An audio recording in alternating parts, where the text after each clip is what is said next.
Guys, how are you? Welcome back to our channel. आज हम computerise accounting में DBMS के बारे में पढ़ेंगे। DBMS that is database management system. Data क्या होता है? डाटा कोई भी फैक्ट्स हो सकती हैं, कोई भी फिगर हो सकती हैं, है ना। आप देखो स्कूल में हर किस का अपना अपना अलग अलग डाटा होता है। जैसे क्लासरूम में उसमें बच्चों का डाटा होता है कि कितने बच्चे हैं, क्या उनकी अटेंडेंस है, क्या उनकी डिसिप्लिन स्किल है। मतलब हर चीज़ का अपना, हर स्टूडेंट का अपना डाटा होता है। तो डाटा कोई भी फैक्ट्स हो, कोई भी फिगर हो सकती है। बेस मतलब रिप्रेजेंट करना, उसको मैनेज करना एक सिस्टम के अंदर, that is database management system. ठीक है, उसकी एक डेफिनेशन है particular. It is a collection of software for organise the information in a database that might contain data input, verification, storage, retrieval and combination. That means कि ये एक collection है किसका? सॉफ्टवेयर का। ये कई सारे सॉफ्टवेयर को मिलके बनता है। जैसे लाइब्रेरी होती है। अब लाइब्रेरी में क्या होती है कि बच्चे कभी बुक्स को इशू करवाते हैं, कभी उसको डिपॉजिट करवाते हैं। तो लाइब्रेरी में क्या होता है बेटा, अपना एक DBMS मतलब एक अपना सॉफ्टवेयर होता है जिसके अंदर वो सारा रिकॉर्ड रखते हैं कि किस बच्चे के नाम से कितनी बुक्स इशू हुई हैं, क्या कौन सी उसकी ड्यू डेट थी, क्या है। तो ये एक सॉफ्टवेयर होता है किसका? कलेक्शन ऑफ सॉफ्टवेयर है।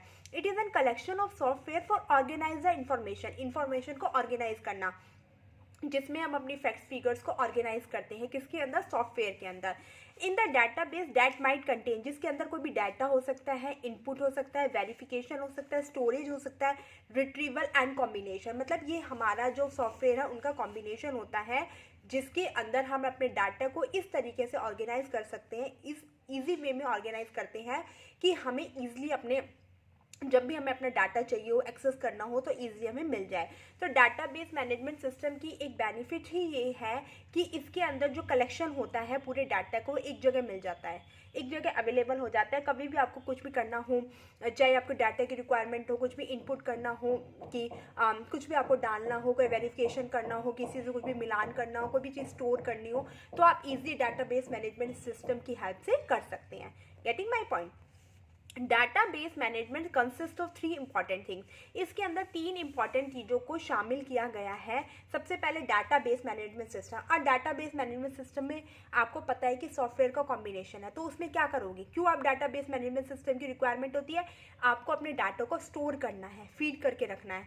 तो इसलिए आपके पास क्या होना चाहिए? डाटा होना चाहिए। उसके बाद डाटाबेस इंजन होने चाहिए दैट अलाउज डाटा, जो डाटा को अलाउ करता है टू बी एक्सेस और मॉडिफाई, कि हम उसको एक्सेस कर ले इजीली और मॉडिफाई कर ले। टाइम टू टाइम अगर हमें कुछ चेंज करना है या कुछ भी एडिशन करना है, कुछ भी करना है, तो हम अपने डाटा को कर सकें। And the third point is define database logical structure. ये तीन चीज़ों की ज़रूरत होती है किसके अंदर? डाटाबेस मैनेजमेंट के अंदर। ठीक है, अब देखिए डाटाबेस मैनेजमेंट सिस्टम की रिक्वायरमेंट क्यों आई? पहले डाटाबेस मैनेजमेंट सिस्टम नहीं था, बट आज के टाइम में आप देखते हो कि बहुत लॉन्ग टाइम, अगर छोटा डाटा है, कुछ लिमिटेड लोगों का डाटा है, तो आप इजी रख सकते हो। बट एक स्कूल में इतने बच्चे पढ़ते हैं, हर किसी का डाटा रखना, कितने बच्चे हैं, क्या फीस आ रही है, क्या नहीं, तो आपको पता है कंप्यूटर में रखा जाता है। तो डाटाबेस मैनेजमेंट की रिक्वायरमेंट इसीलिए होती है कि लार्ज नंबर, जहाँ पर बड़े बड़ा डाटा रखना हो, वहाँ पर हमें डाटाबेस मैनेजमेंट सिस्टम की रिक्वायरमेंट होती है। तो कहाँ नीड है? Handling large amount of data, जहाँ पे आपको लार्ज अमाउंट ऑफ डाटा को रखने की ज़रूरत होती है, हैंडल करने की ज़रूरत होती है, जैसे स्कूल्स में, एयरपोर्ट पर, लाइब्रेरी में। तो इसमें आपको DBMS की रिक्वायरमेंट होती है। And the second point is allows data to be saved systematically, कि डाटा को एक सिस्टमेटिक तरीके से सेव करने के लिए भी हमें डाटाबेस मैनेजमेंट सिस्टम की रिक्वायरमेंट होती है, क्योंकि एक सॉफ्टवेयर होता है जिसके अंदर हम कभी भी अपने डाटा को इनपुट कर सकते हैं, वेरीफाई कर सकते हैं, स्टोर कर सकते हैं, मॉडिफाई कर सकते हैं। तो अगर हम अपने डाटा को सिस्टमेटिकली सेव करना है तो भी हमें DBMS की रिक्वायरमेंट होती है। एंड थर्ड पॉइंट है data can be save easily retrieve filtered. इसके अंदर आप डाटा को ईजिली, आपने ट्रांजेक्शन डाली डाटा के अंदर, आपके पास मान लो कोई भी फिगर है, कोई भी है, आपने एंटर किया, डाटा डाला, आपका चला गया, इनपुट आपने डाला, चला गया, उसको आप रिट्रीव कर लो, फिल्टर कर लो, स्टोर करके रख लो, आराम से इजीली आप कर सकते हो DBMS की हेल्प से। ठीक है, अब DBMS की एग्जांपल जैसे में हम कह सकते हैं कंप्यूटराइज लाइब्रेरी सिस्टम। लाइब्रेरी के अंदर जो कंप्यूटराइज सिस्टम होता है कि लाइब्रेरी में कितनी बुक्स इशू हुई हैं, कितनी बुक्स अभी अवेलेबल है, कितनी बुक्स इशू कर रखी हैं, क्या ड्यू डेट है, क्या फ्लाइट रिजर्वेशन सिस्टम, आप देखते हो ना, जब भी हम अपनी ट्रेन की टिकट करवाते हैं या एरोप्लेन की टिकट करवाते हैं तो उसमें दिखा रखे हैं कि आपकी जो सीट है वो वेटिंग में है, इतने नंबर ऑफ पीपल्स वेटिंग में चल रहे हैं। तो ये सब किसकी हेल्प से पता चलता है? ये सर DBMS की हेल्प से पता चलता है। उनका अपना एक DBMS होता है, सॉफ्टवेयर होता है, जिसमें पूरी जो आपकी टिकट्स होती है, वो जो ट्रेन होता है या फ्लाइट होती है, उसकी पूरा के पूरा डाटा होता है। उसमें पता चल जाता है कि इस वाली कैबिन में इतनी सीट्स खाली है, इसमें इतनी है, उसे अकॉर्डिंग हमें वो क्या देता रहता है, इन्फॉर्मेशन देता रहता है। या एटीएम से पता चलता रहता है। तो ये हमारे क्या है, DBMS के एग्जाम्पल हैं, ठीक है। अब एडवांटेजेस ऑफ यूजिंग DBMS। अब DBMS को यूज़ करने का क्या एडवांटेज है? जो इसकी नीड है वो एडवांटेज है कि लार्ज अमाउंट ऑफ डाटा को हैंडल करना हो या डाटा को सिस्टमेटिकली सेव करना हो तो भी इसकी ज़रूरत होती है। तो क्या एडवांटेजेस है? कंट्रोलिंग रिडंडेंसी का मतलब आर्टिफिशियली कोई भी डुप्लीकेसी, किसी भी नकली, मतलब कोई भी हमें मतलब क्या करती है कि ये डुप्लीकेसी से दूर रखती है। इसके अंदर कोई भी चीज़ डुप्लीकेट हम नहीं दिखा सकते। तो ये कंट्रोल करती है किस पे? डुप्लीकेसी पे। प्रोवाइड करती है स्टोरेज सिस्टम, इसमें हम कितना भी बहुत लार्ज अमाउंट ऑफ डाटा अगर हमें सेव करके रखना है तो हम इसके अंदर स्टोर कर सकते हैं ईजिली, बैकअप कर सकते हैं। कभी भी डाटा को एक्सेस करना है, रिकवर करना है तो हम इजीली DBMS की हेल्प से कर सकते हैं। Represent complex relationship among data, जो डाटा के बीच में कोई भी कॉम्प्लेक्स रिलेशनशिप है, दो डाटा है, उनके बीच में कोई वेरिफिकेशन को भी सिस्टम चाहिए हो तो उसको रिप्रेजेंट करने का काम करता है, इजीली रिप्रेजेंट करने का। एंड रिस्ट्रिक्टेड अनऑथोराइज्ड डाटा, इसमें हमारा जो डाटा वैलिड है सिर्फ उसको ही डालते हैं। अगर कोई डाटा वैलिड नहीं है, अनऑथराइज्ड है, तो उसको रिस्ट्रिक्ट करता है, उसको नहीं डालने की इसमें कोई वो नहीं होती, कोई मतलब अवेलेबिलिटी नहीं होती कि हम इसमें अनऑथराइज्ड डाटा को डाल सके, उसमें उसकी रिस्ट्रिक्शंस होती हैं। सिर्फ हम ऑथोराइज्ड डाटा को ही इसके अंदर एंटर कर सकते हैं, एक्सेस कर सकते हैं। तो इसलिए बोल रहा है कि रिस्ट्रिक्ट करता है अनऑथोराइज्ड डाटा को, ठीक है।